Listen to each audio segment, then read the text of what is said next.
Il est actuellement 17h sur Radio Gazelle. Aujourd'hui, on se retrouve pour un débat dans lequel nous avons la chance d'avoir parmi nous l'avis d'un expert, Hugo, notre défenseur Nicolas, l'opposant Adrien et le membre du CCNE Loïc. Ce débat porte sur la PMA post-mortem. Je tiens à rappeler que la loi interdit en France l'insémination après la mort de l'homme. Nous allons tout d'abord donner la parole à notre expert Hugo. Comment fonctionne la PMA ? Donc le principe est assez simple. La PMA, donc on le rappelle, procréation médicalement assistée, repose sur l'injection ou la mise en contact avec l'utérus des gamètes provenant de l'homme, durant la période d'ovulation de la femme. Donc dans notre cas, pour l'insémination post-mortem, le donneur est décédé après le don de gamètes. Quelles peuvent être les raisons du don ? Il existe plusieurs raisons au don, comme par exemple la plus fréquente qui est la maladie. Donc, par exemple, lors d'un cancer, les gamètes peuvent être détruits par la chimiothérapie du patient.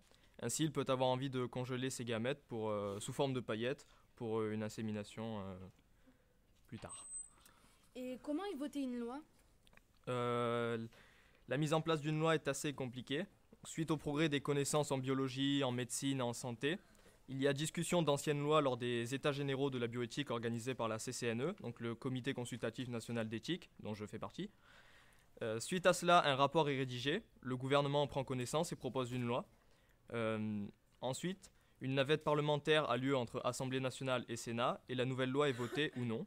Et si elle est votée, elle est promulguée au journal officiel par le président de la République. Je me retourne désormais vers le défenseur et l'opposant. Merci, l'expert.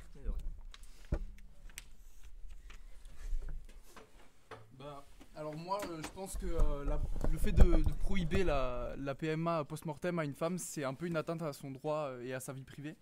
Puisque en général, pour ce qui est par exemple des pays comme l'Espagne, le Royaume-Uni ou la Belgique, la PMA post-mortem se fait dans un cadre précis, c'est-à-dire avec le consentement par écrit du mari. Et je pense que interdire à une femme, à une veuve de procréer, c'est un peu comme interdire en fait au couple entier de procréer au final. Donc voilà. Bonjour, c'est Adrien, je suis contre la PMA post-mortem.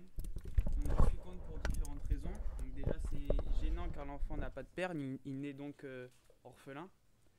Donc l'enfant pourrait mal le vivre une fois grand.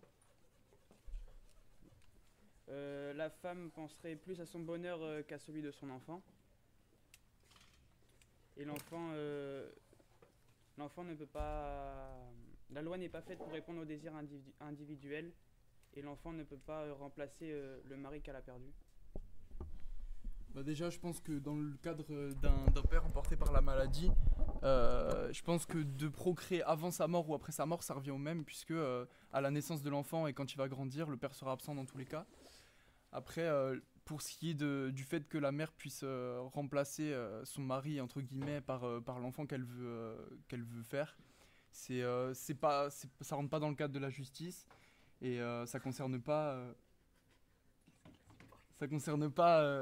c'est pas les affaires de la justice dans le sens où ça dépend après de l'éducation que fait la mère pour son enfant et donc voilà.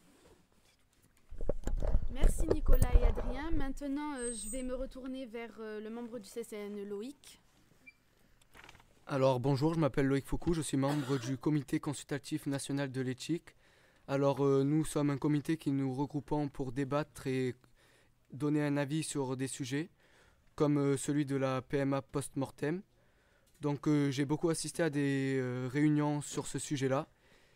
Et même si nous sommes d'accord avec le fait que l'on pense qu'une femme ait le droit d'avoir un enfant avec l'homme qu'elle aime, qu'il soit mort ou vivant, nous préférons rester en accord avec la loi française qui interdit la PMA post-mortem, car l'enfant né n'aura pas de père, et ceci créerait un manque dans l'enfance de l'individu, et d'après des psychologues, l'enfant pourrait être désiré par la mère pour combler le manque causé par la mort du mari. Voilà, merci.